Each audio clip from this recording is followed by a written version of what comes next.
दिल्ली के पंजाबी बाग इलाके में रहने वाले पंजाब के फरीदकोट से एक्स-एमएलए दीप मल्होत्रा के घर पर 3 दिसंबर की शाम फायरिंग करने के मामले में क्राइम ब्रांच की टीम ने 2 शार्प शूटर को धर दबोचा है। Special CP crime Ravinder Yadav ने बताया, सीसीटीवी फुटेज, टेक्निकल सर्विलांस और सीडीआर डिटेल के साथ डंप डेटा की मदद से इनके बारे में पता लगाया गया। गिरफ्तार शूटरों की पहचान आकाश कासा और नितेश के रूप में हुई है। दोनों हरियाणा के सोनीपत और चरखी दादरी इलाके के रहने वाले हैं। पुलिस के अनुसार इन दोनों को ही जानकारी नहीं थी कि किस शख्स के घर के बाहर वो फायरिंग करने जा रहे हैं। ये दोनों शख्स आपस में एक दूसरे को पहले जानते भी नहीं थे। इनको सिर्फ आगे से इंस्ट्रक्शन मिलता था और उसी हिसाब से ये उनके इंस्ट्रक्शन को फॉलो करते हुए यह वारदात को अंजाम दिया था। बाइक का इंतजाम किसी और ने किया, पिस्टल का इंतजाम किसी और ने। इनको आगे से इंस्ट्रक्शन मिलता गया और एक जगह पर इन्हें बाइक मुहैया कराई गई, तो दूसरी जगह पर हथियार मुहैया करवाए गए। पकड़े गए दोनों शूटर को कुछ दिन पहले ही आपस में मिलवाया गया। फिर इन्होंने 3 दिसंबर को साथ मिलकर वारदात को अंजाम दिया था। आकाश ग्रेजुएशन की पढ़ाई छोड़कर क्राइम में इन्वॉल्व हुआ, जबकि नितेश 12वीं की पढ़ाई कंप्लीट करके।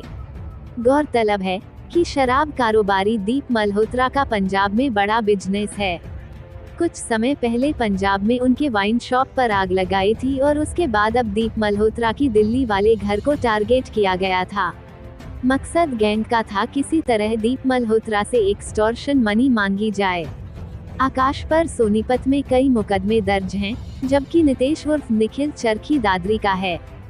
गैंगस्टर बनने की इच्छुकता को लेकर लॉरेंस गैंग में दाखिल हुए थे। इन्हें पैसों का लालच दिया गया, लेकिन अभी तक इनको फायरिंग का पैसा नहीं दिया गया था। दिल्ली से आर सोनी न्यूज के लिए कैमरामैन धर्मेंद्र कुमार के साथ संजीव सिंह की रिपोर्ट।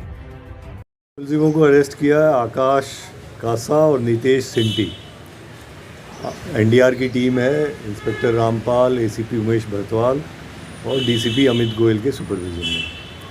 आपको ध्यान होगा 3 दिसंबर को पंजाबी बाग में गोलियां चली थी। एक बहुत बड़ा व्यापारी है लेकर के, जिनका पंजाब में बहुत बड़ा काम है शराब का, और पहले शिरोमणि अकाली दल के एमएलए भी रहे हुए हैं। तो उनके घर पे करीब 5-6 गोलियां चली थी गेट के ऊपर, उनको डराने के लिए। तो केस बिल्कुल ही क्लूलेस था, क्योंकि लड़के ये जो अब आप देख रहे हो हरियाणा के लड़के हैं, वहाँ के आसपास का कोई लड़का भी नहीं था।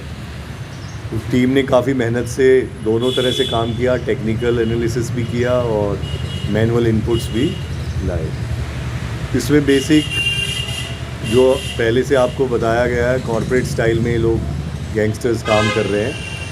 नए नए लड़कों को ये ढूंढते हैं, हरियाणा के लड़के हैं, राजस्थान के लड़के हैं, और उनको प्रॉमिस कर देते हैं कि तुमको गैंग में शामिल कर लेंगे और तुम्हारे को अच्छा हो जाएगा। अभी इनको कुछ भी पेमेंट नहीं हुआ था इन दोनों लड़कों को, जो आकाश है भटगांव सोनीपत का और नितेश सिंटी है भीकरा चरखी दादरी हरियाणा का। आकाश की उम्र 23 साल है, इस नितेश सिंटी की उम्र 19 साल है। आकाश बीए सेकेंड ईयर से ड्रॉप आउट हो गया 5 साल पहले। उसके बाद 3-4 केस में इन्वॉल्व हो गया, जेल में रहा वहाँ पे सोनीपत में, और फिर इस गैंग से जुड़ गया। नितेश सिंटी 12वीं में ही ड्रॉप आउट हो गया और इसको अपने गांव में कुछ इशू सेटल करने थे किसी और के साथ, तो उस चक्कर में इसने गैंग को ज्वाइन कर लिया। अब कहानी वही आती है कि सब जगह जो ऐप्स हैं वो इन्वॉल्व है, इंस्टाग्राम और ये जो सारे ऐप्स के थ्रू कोई फ्रेंड रिक्वेस्ट चली जाती है या किसी को फॉलो करने स्टार्ट कर देते हैं। इनको ये क्रेज़ है कि हम गैंग के मेंबर बन जाएंगे। वो कहते हैं पहले आप अपनी लॉयल्टी प्रूव करने के लिए 2-3 काम बताओ, करके दिखाओ।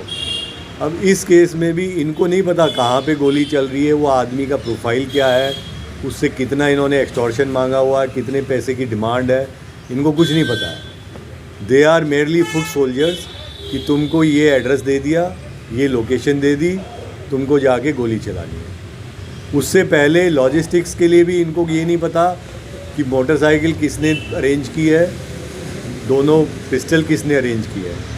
इनको वारदात से पहले बोला गया कि भाई आप सोनीपत गोहाना रोड या मूर्थल गोहाना रोड पे चले जाओ, इतने माइलस्टोन के पास ये जगह होगी, पेड़ होगा, पत्थर होगा, ये उसकी फ़ोटोग्राफ है, वहाँ पे पिस्टल होगी, वो उठा के ले आना और इतने राउंड होंगे। इसी प्रकार जिस दिन ये वारदात करने आए 3 दिसंबर को मादीपुर मेट्रो स्टेशन से उतरोगे, वहाँ पे ये वाली मोटरसाइकिल है, इसकी फ़ोटो भेज रहे हैं। इस मोटरसाइकिल को आप उठा लेना, वहीं पे चाबी पास में रखी हुई है, छुपा के उस चाबी को स्टार्ट करके उस जगह पे चले जाना।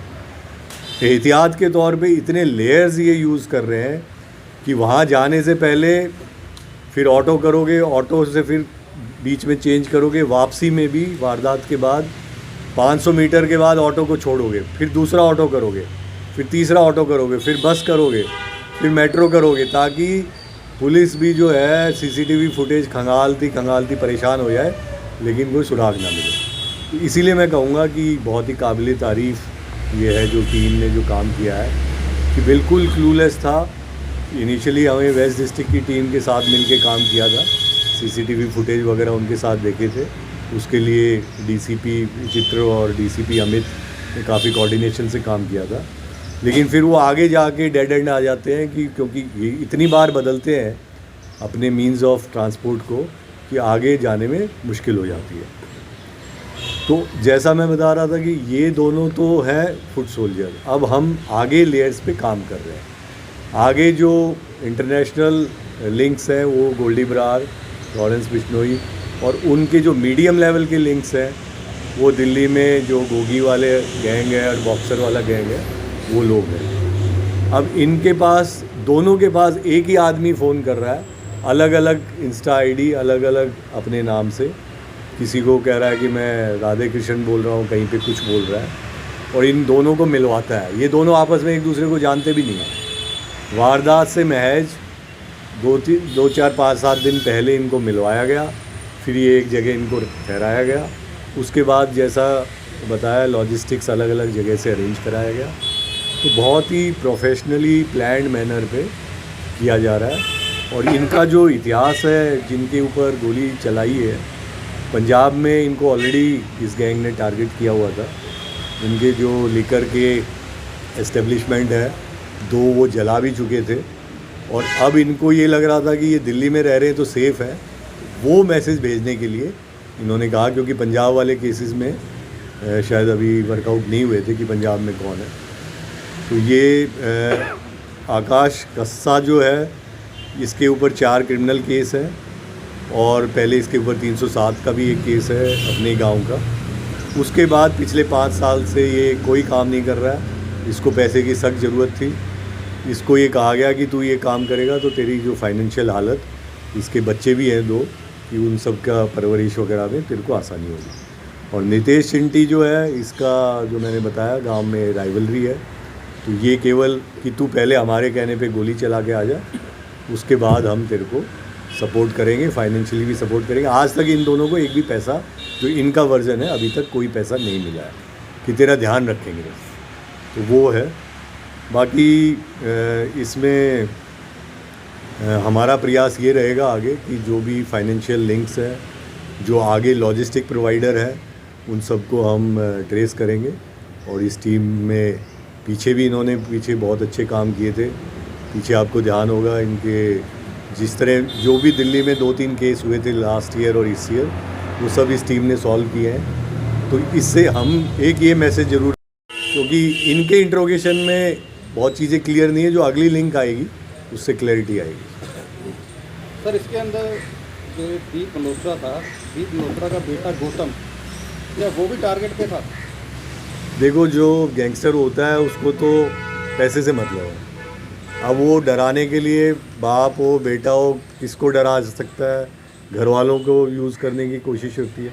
तो टारगेट ऐसा नहीं है कि वो है या ये है, टारगेट तो पैसा है। ये जो पंजाब में एक्सटॉर्शन चल रहा है, इनको लगता है कि दिल्ली में भी करेंगे। वो दिल्ली में हम इस पर अंकुश लगाना चाह रहे हैं। दिल्ली में हम ये सब चीज़ नहीं होने दें। पंजाबी बाग के अंदर और भी शराब माफिया रह रहे हैं, और पिछले कुछ महीने से अंदर पंजाबी बाग के अंदर ही गोल्डी बरार और लॉरेंस और नंदू के नाम से 6-7 इस तरीके के इंसिडेंट हो चुके हैं। देखिए, जिस केस में कंप्लेंट आती है, एफआईआर दर्ज होती है, उस पे तो हम काम करके उसको सॉल्व कर रहे हैं। जैसा मैंने बताया, इस टीम में कई लड़कों को तो आउट ऑफ टर्न प्रमोशन इसी बात का मिला है कि उन्होंने बहुत बेहतरीन काम किया। तो जो भी केस दर्ज हो रहा है उस पर हम काम कर रहे हैं। अब अगर आप ये अलग इनपुट्स हैं कि भाई वो पेमेंट हो रहा है या डर रहे हैं, उनको बोलिए आके हमसे मिले और हम आगे उनकी प्रॉब्लम भी सॉल्व करेंगे जैसे इसको किया। इनका प्रयास ये रहता है कि पहले आसानी से मिल जाए, जब उनको लगता है कि उस पर कोई प्रतिक्रिया नहीं हुई, कोई रिस्पांस नहीं आया, तो वो फिर इस तरह की गोली चलाना शुरू करते हैं कि भाई इसके अंजाम फिर ख़राब होंगे या उस तरह से। बाकी इनमें दम कोई नहीं है, ये केवल साइकोलॉजिकल प्लॉयज़ है। गोली चलाई वो डर जाएगा। अब हर आदमी को जान तो प्यारी है ही, तो वो साइकोलॉजिकल प्लॉय अगर सब लोग मिलके हम काम करेंगे तो मुझे नहीं लगता ये ज़्यादा दिन चल पाएगा। कितने पैसे देने की बात हुई थी इन दोनों की? ये हमने विक्टिम से अभी कोई बात नहीं की, इन दोनों से। हाँ, ये तो वही तो मैं कह रहा हूँ कि इनसे कोई पैसे की बात ही नहीं हुई। तुम गैंग ज्वाइन करो, तुम्हारा ख्याल रखेंगे, तुम्हें तुम्हारे परिवार का देखभाल कर लेंगे। अभी इनको एक पैसा भी नहीं मिला आज तक। सर, राजस्थान में जो करनी सेना की चीफ पर गोलियां चली थी, सर कोई इन्वॉल्वमेंट था उस पर? वो तो आइडेंटिफाइड है लोग तो, और उस पर तो पूरे इंडिया की पुलिस ही काम कर रही है। अगर होगा तो देख लेंगे। सर, वहाँ के एसआईटी चीफ ने कहा कि दिल्ली पुलिस से एसआईटी चीफ हमारे अच्छे मित्र हैं और उनसे बात होती रहती है। बाकी सारी बातें मैं अभी डिस्क्लोज नहीं कर सकता। है जी, इस केस में नॉट। अभी विक्टिम से हमने एक्चुअली बात ही नहीं की अभी तक।